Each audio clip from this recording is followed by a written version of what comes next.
2016 voted the most powerful man in Africa, consecutively by Forbes magazine.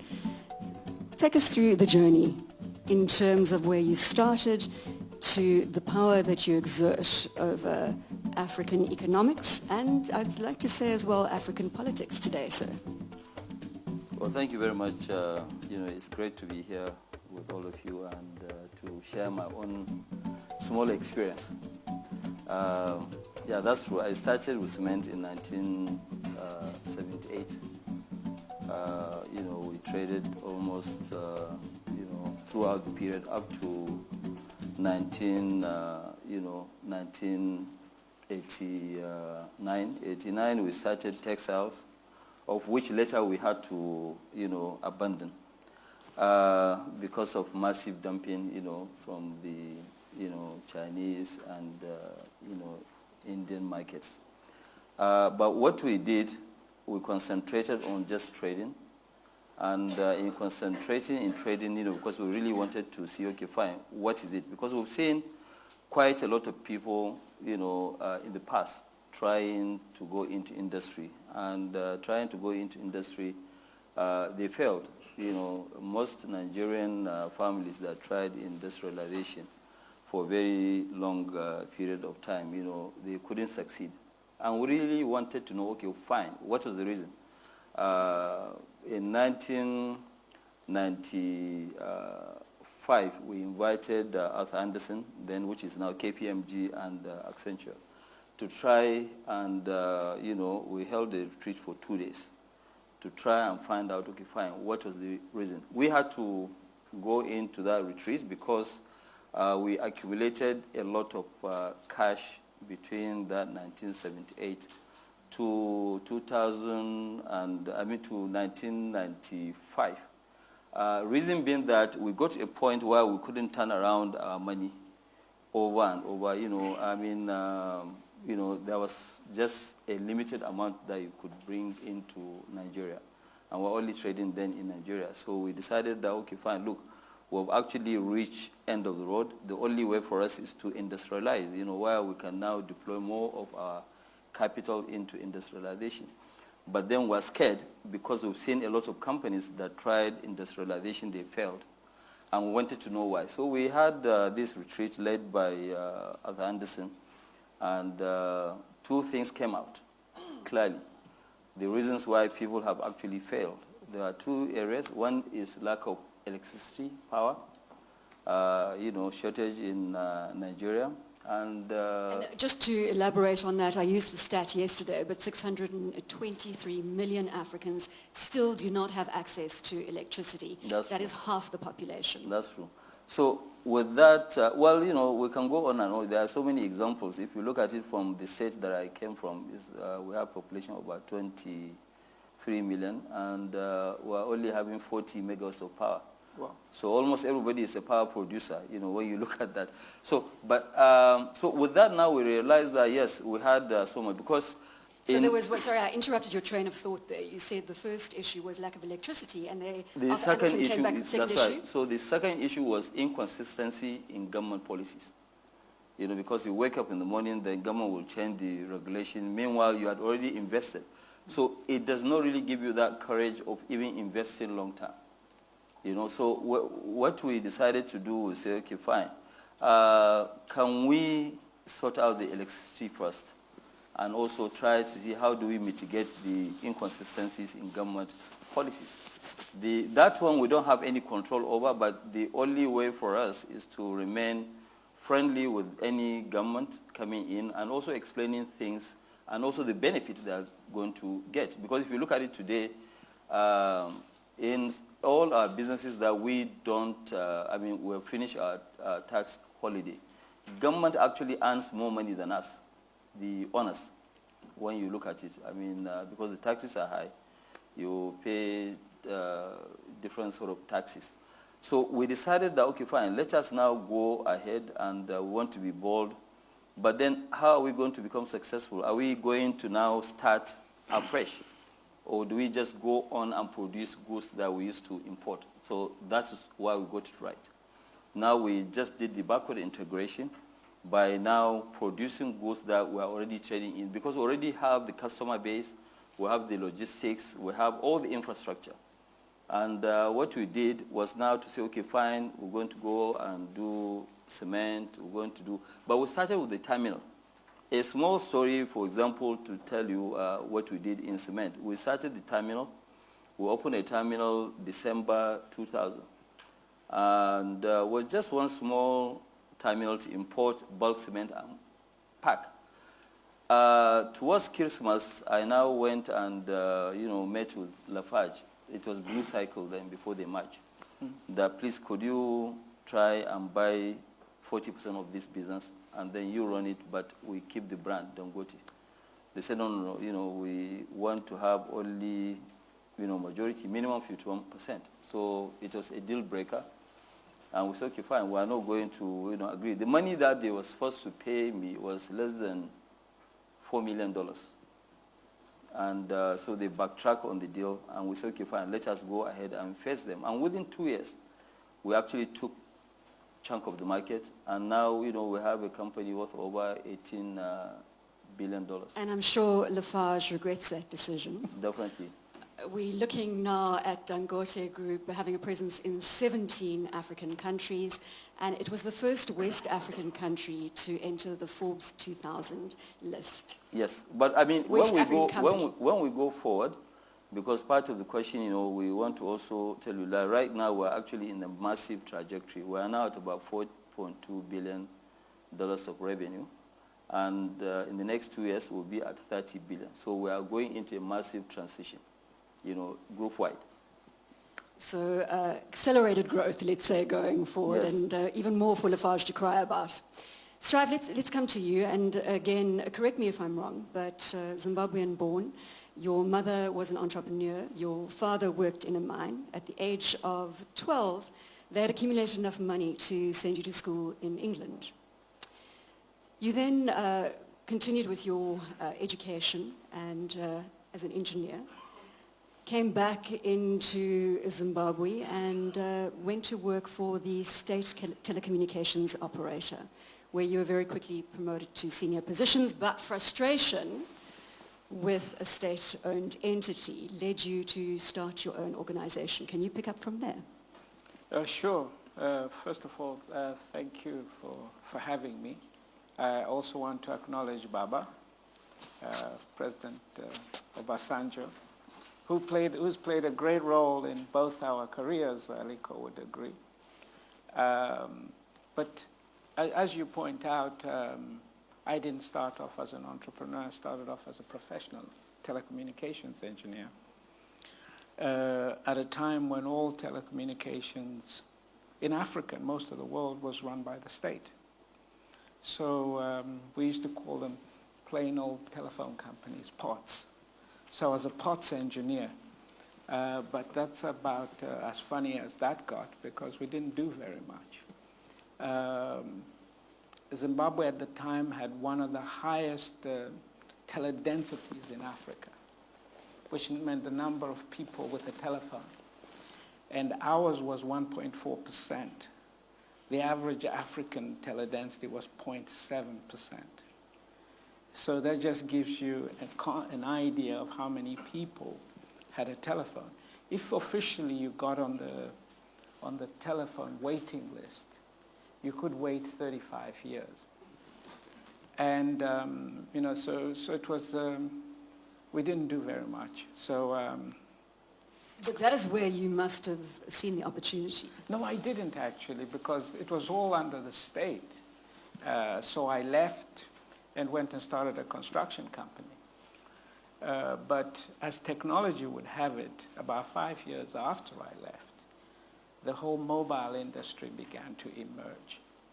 And what I quickly spotted was it was being driven by private enterprise. It was private entrepreneurs, particularly from the construction world, because they had to go out and build towers. So people like myself, Naguib Sawiris, and other buccaneers began to see that, this could be an opportunity for us. So I was watching what was happening globally, and I thought, well, I can just go over and persuade the government to give me a license. So I went and said, there's this great new technology. Would you give me a license and I can provide service to the people? And they almost locked me up as a national security threat. They said, you can't run telephone. This is about the state and our ability to monitor and control people. So we won't allow you to do it. So You're persona non grata. So not quite at that point, because they hadn't realized I could cause quite a bit of trouble. Because I then sued them, which had never been done. I hear the former president was not very amused when he heard that this little Turk was taking him to the Constitutional Court to challenge the premise of why you should have a monopoly in telecommunications. And I did it under a provision in our Constitution on the freedom of expression. I said, if 75% of the people have never even heard a telephone ringing, why do you have a monopoly? You must open it up so we can provide service to the people. And so it took 5 years before the Constitutional Court, and I brought down the monopoly. The court ruled that the monopoly was illegal. So then I was persona non grata. Then you were persona non grata, but I want to also throw out the stat that the teledensity went from when you started 0.75% to 75% teledensity today across the African continent. Yes, of course, and in Zimbabwe it's 120%. So, I'm not sure how the statisticians So work I that don't know out. how that works out, but it just means that more people, some people have more than one phone. So obviously, a lot of us got involved. It became one of the great phenomenon. And of course, I ended up in Nigeria, courtesy of President Obasanjo. And we went there to get the revolution going. So it was a great revolution. 25 years on, 75% of the African people own a phone. Often when we have great entrepreneurs on the stage, I don't think we go to this question quickly enough, and that is lessons learned, mistakes made. And Aliko, this is not the first time that I am asking you this question, but perhaps for our audience here today, again, if we're talking about establishing great businesses, there are those who say that you don't succeed if you haven't failed at least once or twice. Well, I think mostly when you look at it, it depends on the government policies. Where now, when you look at it, I mean, my brother, Strive just talked about telecom. Without the, aggressive nature, and not only the aggressive nature of also looking at, things outside the box, the telecom industry wouldn't have actually been, successful especially in Nigeria, because at the time they now came in Nigeria we have a tax rule which we don't offer any tax holidays or any incentive to services. But President Obasanjo was very, very creative.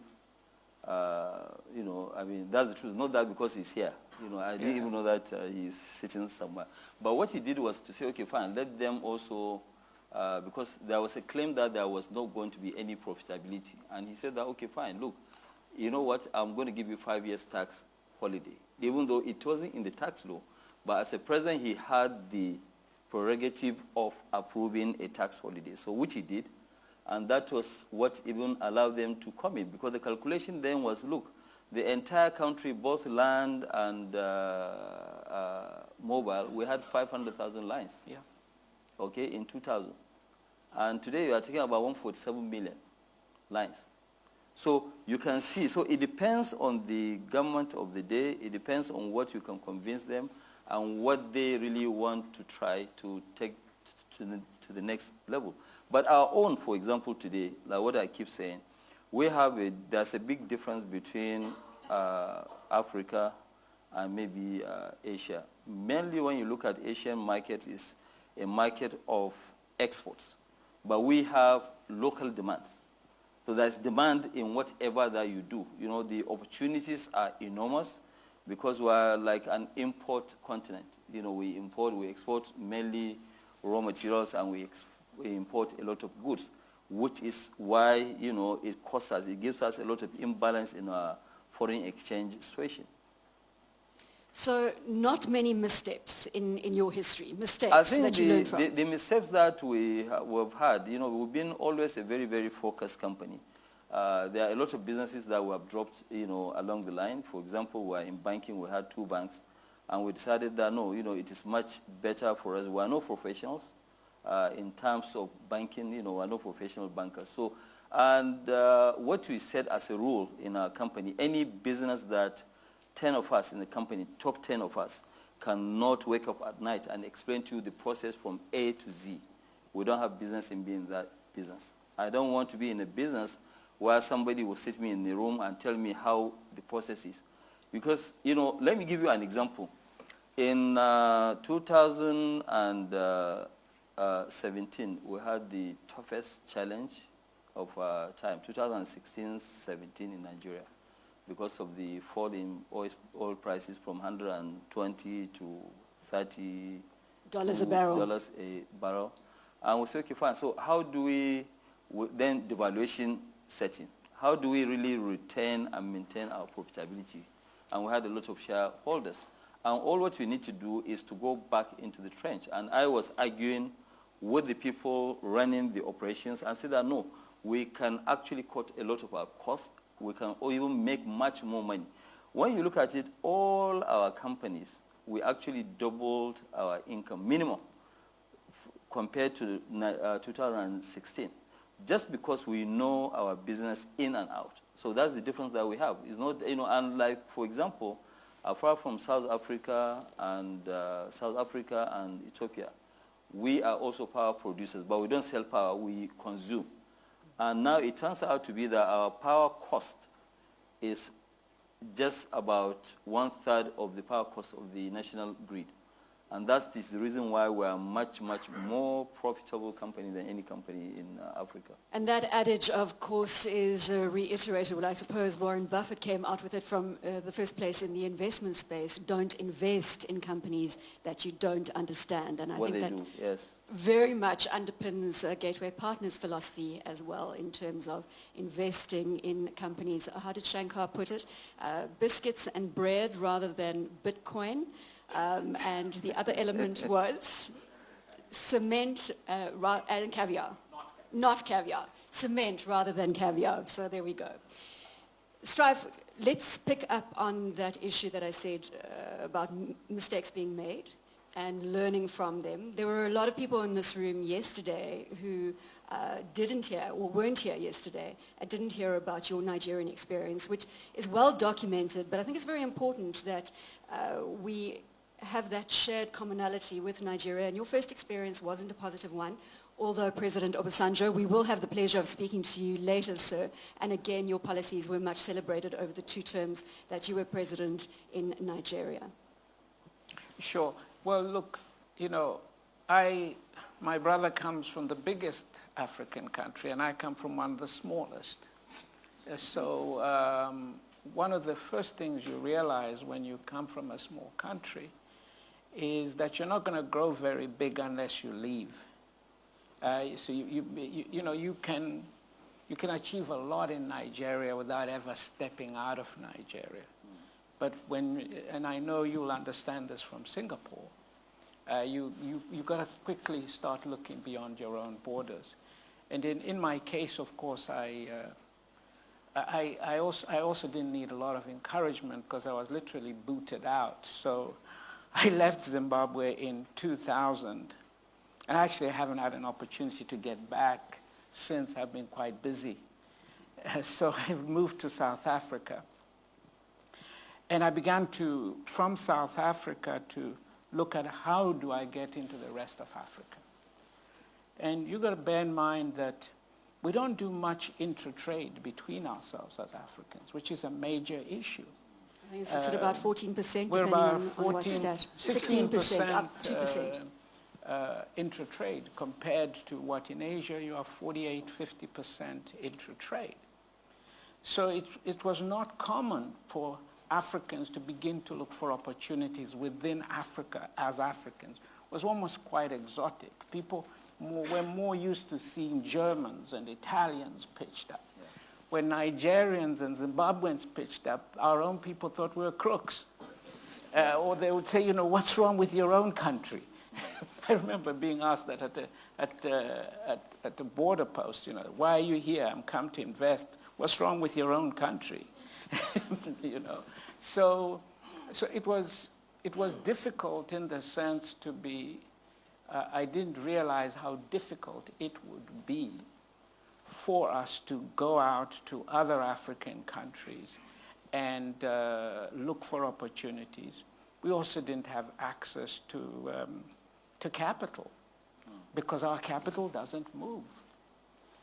So we can't invest from one country to another except if you're South Africans.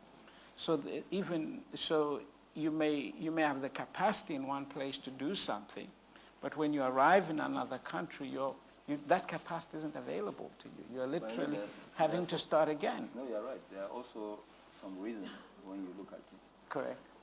Because we as Africans, because it's not normal. Yes. And you're right. This thing you mentioned, when I went with former President Obasanjo, he left office. 10 days later, we went to Tanzania.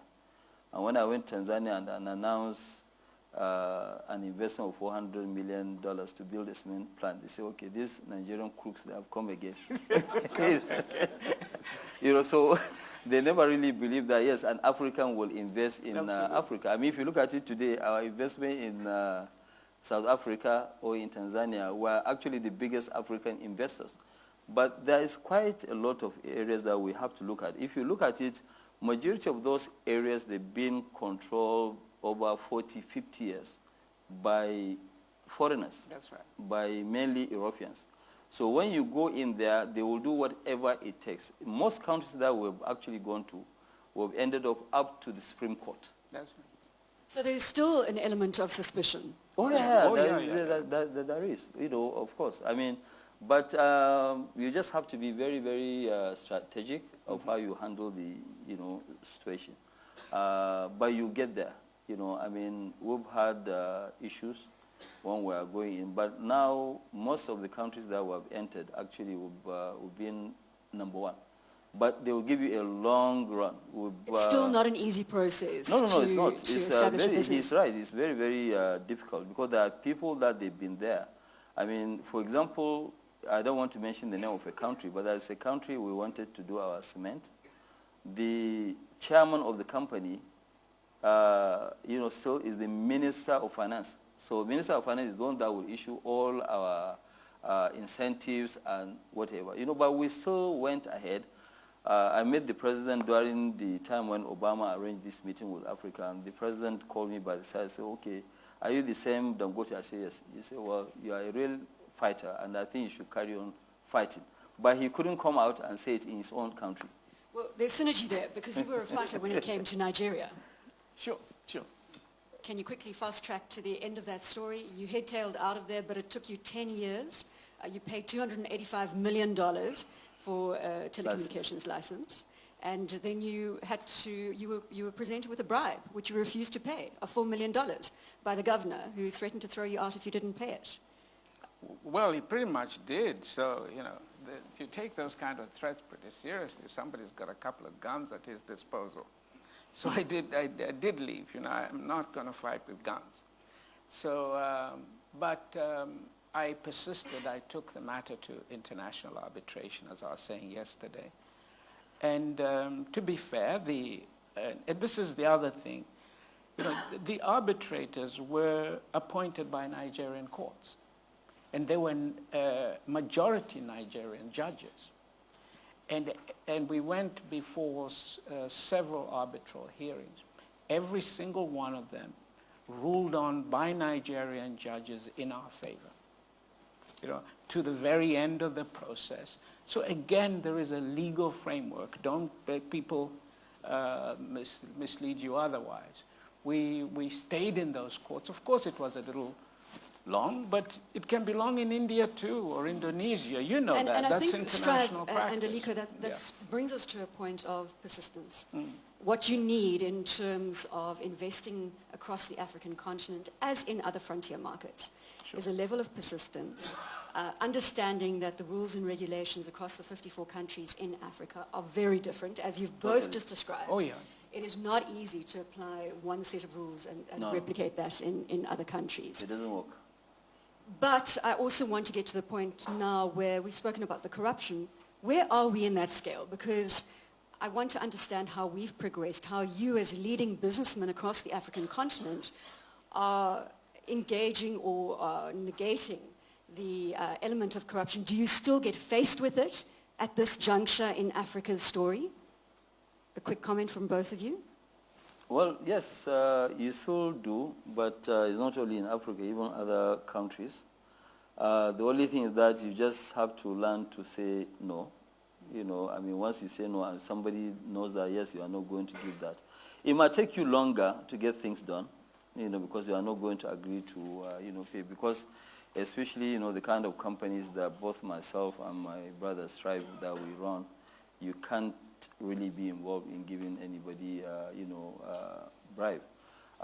What we always do is that we don't even go and ask governments to give us anything outside what they normally do. We look for sectoral incentives, so which means that anybody who's going to invest in that sector, he's entitled to it. You know, they're not going to do anything special, to you.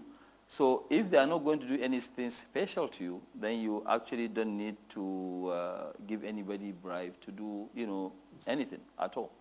So, but there are other countries. I mean, to be really fair, most of the countries that we went to, to establish our businesses outside Nigeria, only one country that actually, somebody asked us for a bribe, a minister. So the situation has improved dramatically. It has improved. Strive? Oh, yeah, it has improved dramatically, really. I mean, even the minister who asked me for a bribe, I reported him to the president. I said that, look, this guy asked me for money. He said that next time when I'm coming into the country, I should bring, a briefcase full of dollars. And I reported the case to the president, but we still didn't do the business there. Strive, your experience? Oh yeah, look, I'm actually sometimes stunned by just how dramatically the business environment has improved in Africa. It has really, really improved. It is much easier to do business. Look, corruption is there, but it's found all over the world, and we've got to fight it. Like I fought it in Nigeria, and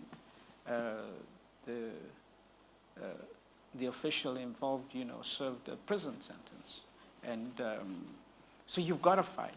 Corruption takes two people. It's two parties.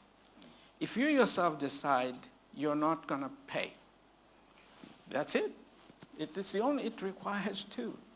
So if you're going to invest, but if you're looking for shortcuts, it doesn't matter where you are, you will end up in a corrupt deal. So I think I'm going to leave it there on the corruption side. We know that corruption is prevalent all over the world, but I want to leave you with what Strive has said, and also has been, Aliko has concurred to the fact that the business environment in Africa has improved dramatically, and instances of corruption have dropped dramatically.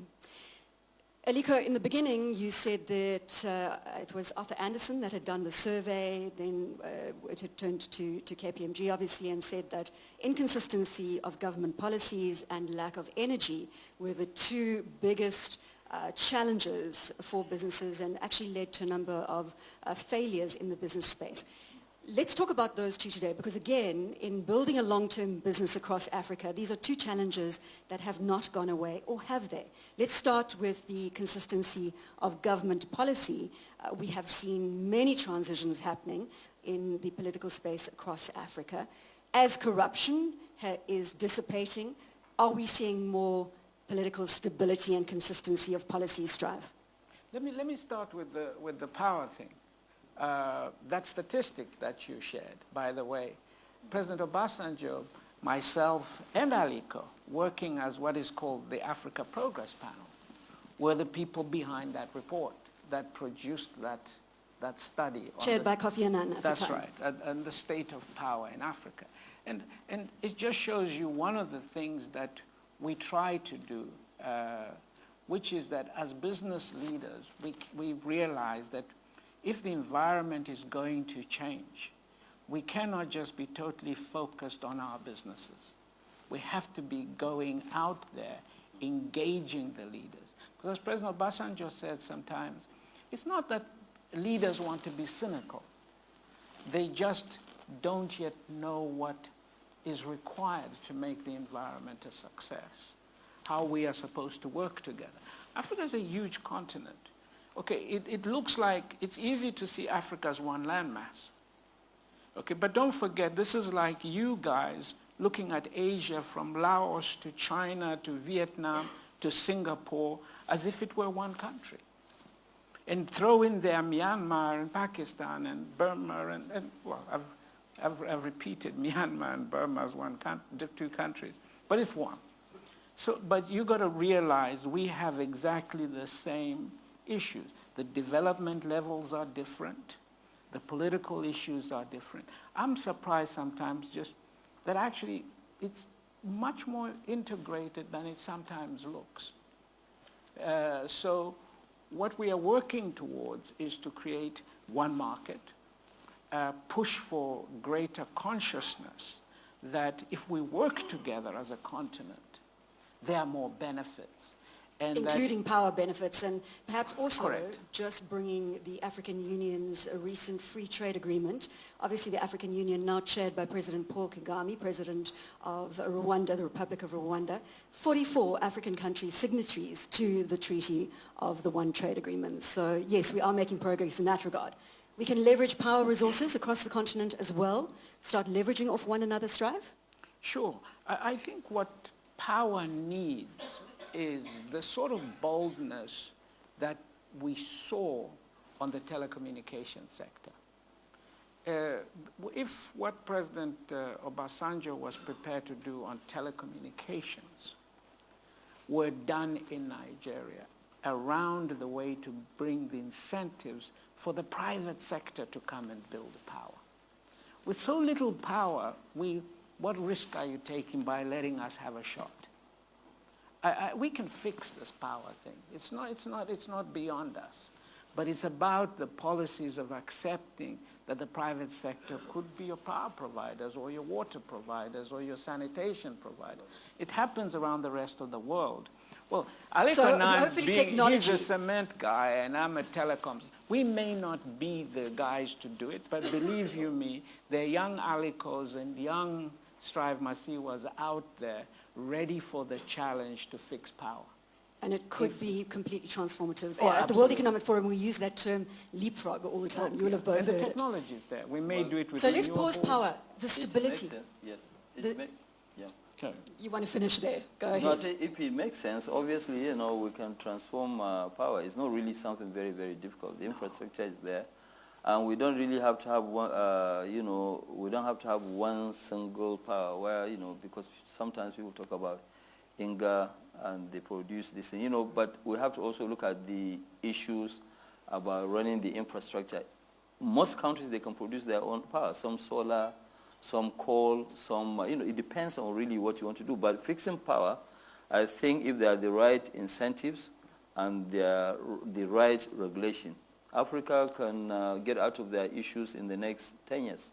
Again, entrepreneurship and the success of entrepreneurship across the African continent is going to be reliant on the power resource. So hopefully we'll see that progress. Well, it has to happen because I can assure you that future elections will depend on what kind of power you deliver. You don't deliver power, you don't get re-elected.